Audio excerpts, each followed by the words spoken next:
തൃശൂർ ചാലക്കുടി പുഴയിലെ റെയിൽവേ പാലത്തിലൂടെ നടന്നു പോയിരുന്ന 4 പേർക്ക് അപകടം സംഭവിച്ചതായി സംശയം. ഒരാളെ ട്രെയിൻ തട്ടിയതായും 3 പേർ പുഴയിലേക്ക് ചാടിയതായും ലോക്കോ പൈലറ്റാണ് പറഞ്ഞത്. വിവരങ്ങളുമായി തിയോഫിൻ ഞങ്ങളുടെ പ്രതിനിധി ചേരുന്നു. തിയോഫിൻ, എന്തായിരുന്നു സംഭവം?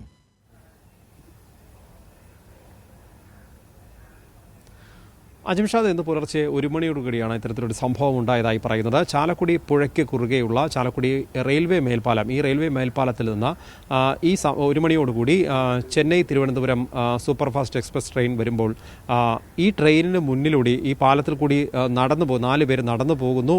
ഇതിൽ ഒരാളെ ട്രെയിൻ തട്ടിയതായി സംശയമുണ്ട്. മറ്റുള്ളവർ 3 പേരും പുഴയിലേക്ക് ചാടിയതായും ഈ ട്രെയിനിൻ്റെ തന്നെ ലോക്കോ പൈലറ്റും അതോടൊപ്പം ഈ ആ ഭാഗത്തുണ്ടായിരുന്ന ഈ റെയിൽവേ പാളത്തിനടുത്തുള്ള സിഗ്നൽ സെൻറ്ററിലെ ജീവനക്കാരുമാണ് ഈ വിവരം അറിയിച്ചത്, റെയിൽവേ അധികൃതരെ അറിയിച്ചത്. എന്നാൽ ഇതിനുശേഷം ട്രെയിൻ പരിശോധിച്ചു. തീവണ്ടിയുടെ മുൻഭാഗം പരിശോധിച്ചതിൽ നിന്നും ആരെയും തട്ടിയതായുള്ള തെളിവ് ലഭിച്ചിട്ടില്ല. കാരണം അങ്ങനെ തട്ടുകയാണെങ്കിൽ ആരുടെയെങ്കിലും ശരീരത്തിൽ തട്ടിയാൽ എന്തെങ്കിലും ഒരു തെളിവ് ഈ തീവണ്ടിയുടെ മുൻഭാഗത്തുണ്ടാകും. അത്തരത്തിലൊരു തെളിവൊന്നും പരിശോധനയിൽ കണ്ടിട്ടില്ല.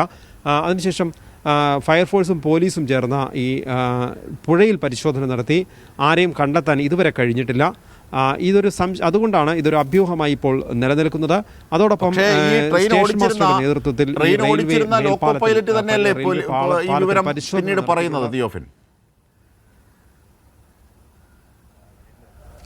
തീർച്ചയായും ഈ ലോക്കോ പൈലറ്റ് പറഞ്ഞുള്ള അറിവ് തന്നെയാണുള്ളത്. കാരണം അദ്ദേഹം പറയുന്നത് റെയിൽ പാലത്തിലൂടെ പോകുമ്പോൾ 4 പേർ നടന്നു പോകുന്നതായി കണ്ടു.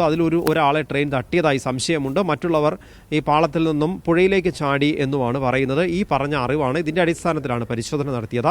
സാങ്കേതിക വിഭാഗം ട്രെയിൻ പരിശോധിച്ചിട്ടുണ്ട്. അതോടൊപ്പം തന്നെ റെയിൽവേ സ്റ്റേഷൻ മാസ്റ്ററുടെ നേതൃത്വത്തിൽ ഈ റെയിൽ പാലത്തിൽ പരിശോധന നടത്തി. ആ പാലത്തിനും അത്തരത്തിലൊരു തെളിവൊന്നും ലഭിച്ചിട്ടില്ല. കാരണം ഒരു പക്ഷേ അവർ പറയുന്നതാണ്, റെയിൽവേ ഉദ്യോഗസ്ഥർ പറയുന്നതാണ്, റെയിൽ പാലത്തിൽ നിന്നും ചാടുകയാണെങ്കിൽ ഈ എന്തെങ്കിലും ചെരുപ്പോ വസ്ത്രങ്ങളോ മറ്റോ ഉപേക്ഷിക്കപ്പെട്ടിട്ടുണ്ടാകാം. അല്ലെങ്കിൽ ചാടുമ്പോൾ ഏതെങ്കിലും ഭാഗത്ത് വസ്ത്രങ്ങളുടെ ഭാഗം കൊളുത്തി പിടിക്കുകയോ മറ്റോ ചെയ്ത അങ്ങനെ ഉണ്ടാകാം. അത്തരത്തിലുള്ള സൂചനകളൊന്നും ലഭിച്ചിട്ടില്ല.